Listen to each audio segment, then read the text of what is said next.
नमस्कार शिक्षक मित्रांनो, आज आपण वाचन कौशल्यातील स्तर क्रमांक 8 परिचित मजकुरातील 2 ते 3 सोप्या शब्दांनी तयार झालेली लहान वाक्य अचूकपणे विरामचिन्हासह आरोह अवरोहासह योग्य गतीने वाचतो या स्तरावरून विद्यार्थ्यांना परिचित मजकुरातील 3 ते 5 सोप्या शब्दांनी तयार झालेली लहान वाक्य वाचतो या स्तराकडे नेण्यासाठी काही कृती अभ्यासणार आहोत।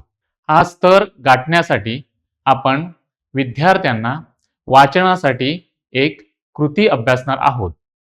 त्या कृतीचे नाव आहे कथेतून वाक्य वाचन। कथेचे नाव आहे कुत्रा आणि चेंडू।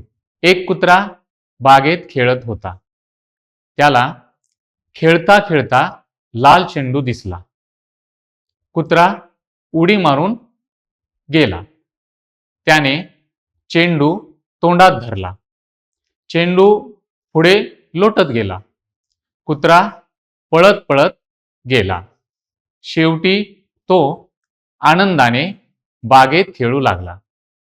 शिक्षकांनी अशा प्रकारच्या 3 ते 4 शब्दांनी तयार होणारी वाक्य असणाऱ्या कथा विद्यार्थ्यांसमोर वाचनासाठी ठेवाव्यात। विद्यार्थ्यांना कथेतील वाक्यांचे वाचन करण्यासाठी प्रेरित करावे। कथेमधील वाक्य वाचण्यासाठी विद्यार्थ्यांना नेहमीच आनंद मिळतो।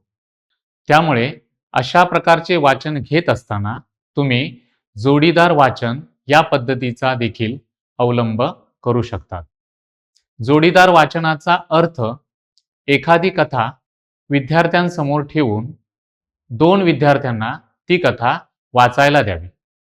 म्हणजे एक वाक्य एका विद्यार्थ्याने तर दुसरे वाक्य दुसऱ्या विद्यार्थ्याने वाचावे। त्यानंतर पुन्हा तिसरे वाक्य एका विद्यार्थ्याने तर चौथं वाक्य दुसऱ्या विद्यार्थ्याने वाचावे। अशा प्रकारच्या जोडीदार वाचनाने विद्यार्थ्यांना कथा वाचनामध्ये एक वेगळ्या प्रकारचा आनंद मिळतो। अशा प्रकारे शिक्षकांनी वर सांगितल्याप्रमाणे वेगवेगळ्या कथा तयार कराव्यात। त्या छोट्या कार्डवर अथवा बोर्डवर लिहाव्यात आणि एका विद्यार्थ्यांना किंवा वर सांगितल्याप्रमाणे जोडीदार वाचन घ्यावे, जेणेकरून विद्यार्थी अतिशय रंजक पद्धतीने आणि आवडीने वाचन करतील। कृती क्रमांक 2 जोडीदार प्रश्नोत्तर।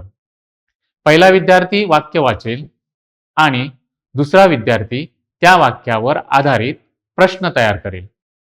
अशा प्रकारे वाचन घेतल्यास विद्यार्थ्यांमध्ये सृजनशीलता वाढेल आणि विद्यार्थी वाचनाबरोबर एका वाक्यात तयार होणारे प्रश्न देखील स्वतः तयार करू शकतील। उदाहरणार्थ, राम आंबा खातो। पहिला विद्यार्थी वाचतो। राम काय खातो? दुसरा विद्यार्थी प्रश्नार्थक वाक्य तयार करतो। मी सहलीला कोकणात जाणार आहे। तू सहलीला कोठे जाणार आहेस? मला क्रिकेट खेळायला खूप आवडते। तुला कोणता खेळ खेळायला आवडतो? सानिकाची आजी खूप छान गोष्ट सांगते। गोष्ट कोण सांगते? या आणि अशा प्रकारची बरीचशी वाक्य विद्यार्थ्यांना देऊन त्यावरून त्यांना वाक्य वाचन, त्याबरोबर त्या वाक्यावरून प्रश्नार्थक वाक्य तयार करण्यासाठी प्रेरित करू शकतात। त्यामुळे विद्यार्थी वाचनाबरोबर प्रश्न निर्मिती आणि प्रश्न वाचून हे देखील विद्यार्थी खूप छान पद्धतीने करू शकतात। अशा प्रकारे या व्हिडिओमध्ये आपण आदर्श वाचन कसे करावे यासाठी काही कृती पाहिल्या। आता पुन्हा भेटू पुढील व्हिडिओमध्ये। तोपर्यंत धन्यवाद।